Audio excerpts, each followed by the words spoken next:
नमस्कार बच्चों, मैं अमरनाथ झा आपके समक्ष कक्षा छठी का गणित का वर्कशीट संख्या 37 लेकर के उपस्थित हूँ। यह दिनांक 18 नवंबर 2021 का है।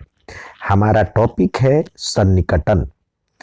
आओ दोहराएं। निकटतम मान द्वारा सन्निकटन ज्ञात करना है। जैसे किसी भी संख्या के निकट के लिए किसी मान के रूप में अभिव्यक्त करने को सन्निकटन कहते हैं। यानी उसके निकटतम वैल्यू को यदि हम लिखते हैं तो उसे ही सन्निकटन कहते हैं। तो सन्निकटन कैसे होगा?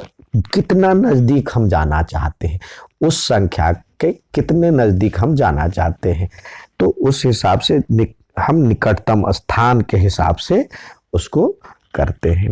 अब जैसे इकाई का स्थान, निकटतम दहाई के अनुमान लगाने के लिए हमें निकटतम इकाई का स्थान देखना है। यदि इकाई का अंक 5 से कम हो तो इसे 0 लिखेंगे, अन्यथा 10 जोड़ देंगे। जैसे 72 है तो निकटतम दहाई के लिए हमें इकाई का अंक देखना है, तो यहाँ पे 2 है, तो ये 5 से कम है तो इसके बदले 0 रख देंगे। लेकिन यहाँ पे 127 में निकटतम इकाई का अंक क्या है? 7 है। निकटतम इकाई का अंक 7 है, तो ये 5 से बड़ी संख्या है, तो इसमें यहाँ पे 10 जोड़ देंगे, मतलब इसको 0 समझेंगे और एक पीछे वाले में जोड़ देंगे, तो ये 130 हो जाएगा। ठीक है। अब यदि निकटतम में 5 दिया हुआ हो तो 5 भी उसी के क्रम में आता है, यानी 5 के लिए भी हम यहाँ पे 0 रखेंगे और पीछे वाले में 1 जोड़ देंगे, यानी उसके बदले 10 लिख देंगे, तो ये हो जाएगा 1 5 2 और 7 जो था वो 8 में बदल जाएगा और 0 आ जाएगा। अब इसी प्रकार निकटतम सैकड़ा लगाना है तो हम दहाई स्थान देखेंगे। निकटतम सैकड़े का अनुमान लगाने के लिए सैकड़े में कितने 0 होता है? 2 0 होते हैं, तो इकाई दहाई दोनों के बदले 0 बनाना है हमें। यदि दहाई स्थान तक की संख्या 49 से कम हो, यानी दहाई पे भी 4 तक हो, 4 हो, तो ज्यादा से ज्यादा 41 से लेकर 49 तक होगा, तो दहाई पे यदि 4 हो तो हम क्या करेंगे? दोनों के बदले 0 0 लिख देंगे। यदि यहाँ पे 5 दहाई के अंक पे 5 हो तो ज्यादा से ज्यादा मतलब कम से कम 50 होगा या उससे बड़ी होगा, तो इसके लिए भी 0, इसके लिए भी 0 और पीछे वाले में 1 प्लस कर देंगे, तो ये हो जाएगा। जैसे यहाँ पे दिया हुआ है 510, तो हम देखेंगे 510 में दहाई का अंक यहाँ पे निकटतम सैकड़े में लेना है, तो सैकड़ा तो ये हो गया, तो ये इस दोनों के बदले तो 0 लिखना है, तो 0 0। अब हमें देखना है दहाई का अंक। दहाई का अंक यहाँ पे 1 है, तो कुछ नहीं करना, 5 से छोटा है तो 500 हो गया। ठीक है, यहाँ पे दिया हुआ है। अब अगला देखेंगे, यहाँ पे निकटतम सैकड़ा तो ये है, 00 बनाना है, 00 लिख दिए, इसके लिए 0, इसके लिए 0। अब हम देखेंगे निकटतम दहाई देखेंगे, 5 से बड़ी संख्या है तो पीछे वाले में 1 प्लस कर देंगे, तो ये हो जाएगा 9 और 6। ठीक है, यहाँ पे लिखा हुआ है। इसी प्रकार यहाँ पे देखिए निकटतम सैकड़े के लिए इसके लिए भी 0, 2 0 तो लगाना ही पड़ेगा।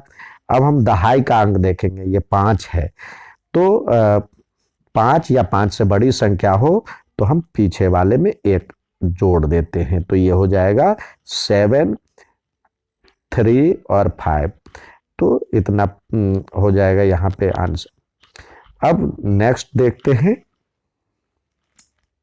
अब निकटतम मतलब 1000 का देखना है, तो 1000 के लिए हमें सैकड़े का स्थान देखना पड़ेगा, यानी ठीक इससे एक पहले। तो सैकड़े का स्थान है, यदि सैकड़े का स्थान पर 499, यानी यहाँ पे भी हम देखेंगे सैकड़े के स्थान तक कह रहा है, तो सैकड़े के स्थान पर यदि 4 हो, 1 2 3 4, एक ही नियम हमें ध्यान रखना है। देखिए सब में ज्यादा से ज्यादा इकाई का अंक 0 हो सकता है, 1 2 3 4। तो हम यही ध्यान देंगे, यदि 4 हो उससे पहले वाले इकाई के लिए दहाई के लिए इकाई, सैकड़े के लिए दहाई और हजार के लिए सैकड़ा। तो यदि ये हो तो उसके लिए 0 लिखेंगे, और यदि हो 5 6 7 8 9 तो हम इसमें +10 कर देते हैं, यानी ये इसके लिए 0 और पीछे वाले में 1 जोड़ देंगे। ये सब के लिए फॉर्मूला है। तो हम देखें यहाँ पे यदि 499 से कम हो तो इसे 0 यानी 3 बार 0 लिख देंगे, अन्यथा 3 0 और 1 पीछे जोड़ देंगे, यानी 1000 लिख देंगे। अब जैसे यहाँ पे दिया हुआ है 1000, अब इसमें इकाई का अंक यानी हजार में बनाना है तो 3 0 तो देना ही है। अब देखेंगे निकटतम सैकड़े का स्थान, तो यहाँ पे 2 है तो 2 के लिए 0 ही रखेंगे, तो कुछ चेंज नहीं होगा। यानी अब ये हो गया निकटतम हजार में 1000। अब इसमें देखिए निकटतम हजार के लिए हम 3 0 लगाएंगे, तो 3 0 लगा लिए। अब इकाई सैकड़े के स्थान पर देखिए 7 है, 5 से बड़ी संख्या है तो इसमें 1 जोड़ देंगे, तो ये 26 और 1 27 हो जाए। अब इसी प्रकार यहाँ पे निकटतम हजार के लिए 3 0 तो लगाना ही है। अब यहाँ पे देखेंगे सैकड़े वाले पे 5 है, यानी 4 से बड़ी संख्या है तो पीछे वाले में 1 जुड़ जाएगा। ठीक है। अब ये आइए इसमें सन्निकटन संख्याओं के बारे में लिखा गया है। देखिए 10 के लिए, 12 के लिए भी 10 होगा, 114 के लिए भी यहाँ पे इकाई मतलब निकटतम दहाई चाहिए आपको। तो अब हम इकाई का स्थान मतलब निकटतम दहाई चाहिए इसमें, यानी 1 0 बनाना है, तो ये 2 है, 5 से छोटी संख्या है तो यानी कोई बदलाव नहीं। 4 है 5 तो 110 ही होगा। अब लेकिन यहाँ पे 8 है, तो 8 क्या है, 5 से बड़ी संख्या है तो पीछे वाले में 1 जोड़ जाएगा तो 60 हो गया। इसी प्रकार यहाँ पे निकटतम दहाई देखना है तो यानी 4 है, तो 4 के लिए 0 और बाकी एक जैसे ही रहेगा। ये 8 है, लेकिन यहाँ पे 8 5 से बड़ी संख्या है तो इसमें 1 प्लस हो जाएगा, तो ये 9 हो जाएगा, 1490। अब यहाँ पे 9 है तो 9 के लिए तो 0 आएगा, और ये 5 से बड़ी संख्या है तो इसमें 1 जुड़ जाएगा, तो 9 1 10 हो गया। अब निकटतम यहाँ पे ये दहाई तक था, निकटतम सैकड़े तक देखिए, निकटतम सैकड़े तक यहाँ पे कह रहा है, निकटतम हजार तक यहाँ पे देखना है, तो इसका सन्निकटन मान ये 3 0 तो आएगा ही आएगा, हजार में 3 0 आता है। अब देखेंगे ये वाली संख्या 7 है, 5 से बड़ी संख्या है तो हम इसमें 1 प्लस कर देंगे तो ये 19,000 हो जाएगा। इसी प्रकार इसके लिए 3 0 तो देना ही देना है। हम देखेंगे जो कि ये वाला अंक निकटतम दहाई मतलब हजार से पहले सैकड़ा आता है, तो सैकड़े वाला पोजीशन 3 है, तो 5 से छोटी संख्या है तो वही रहेगा, उसमें कोई चेंजेस नहीं। तो आइए अब हमेशा की तरह आपको सवाल दिए जाते हैं करने के लिए, तो आइए सवाल करें। अब यहाँ पे दिया हुआ निकटतम दहाई, तो हम देखेंगे इकाई का अंक, इकाई का अंक क्या है, 2 है, तो 2 5 से छोटी संख्या है तो इसमें कोई बदलाव नहीं आएगा, यानी 6 7 8 9 और 0 ये हो जाएगा। ठीक है। अब नेक्स्ट सवाल देखते हैं। यहाँ पे निकटतम दहाई देना है, तो यहाँ पे देखिए इकाई का अंक क्या है, 8 है। 5 से बड़ी संख्या है तो हम 5 से बड़ी संख्या तो पीछे एक जोड़ देंगे, तो ये हो जाएगा 2, 4, 5 और 7 में एक जुड़ जाएगा 8 और 0। ये निकटतम सैकड़ा, सैकड़े में कितने जीरो होते हैं, 2 जीरो। ठीक है, तो 2 जीरो। निकटतम दहाई देखे 2 है, तो यानी कोई चेंज नहीं होगा, ये ऐसे का ऐसे ही रहेगा।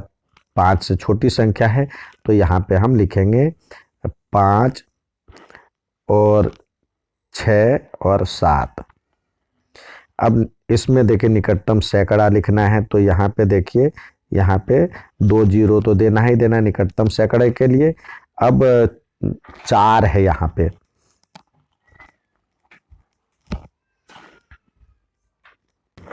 निकटतम दहाई 4 है, तो हम क्या करेंगे, 5 से छोटी संख्या तो इसमें कोई बदलाव नहीं, 8 यानी 8 और 7 और 8 यही रहेगा। अब निकटतम 1000 देना है, 1000 में कितने जीरो होते हैं, 3 जीरो होता है, तो तीसरा जीरो के बदले हम यहाँ पे 5 देख रहे हैं, तो 5 या 5 से बड़ी संख्या हो तो पीछे एक जुड़ जाता है, तो 6 के बदले 7 हो जाएगा और 8 रहेगा। यहाँ भी 3 जीरो लगाएंगे तो 1, 2, 3 जीरो हो गया। ये 8 है, 5 से बड़ी संख्या है, तो हम क्या करेंगे, पीछे एक जोड़ देंगे, तो ये हो जाएगा 6 और 8। तो और ये था आज का वर्कशीट। अच्छा लगे तो लाइक और सब्सक्राइब जरूर करें। धन्यवाद।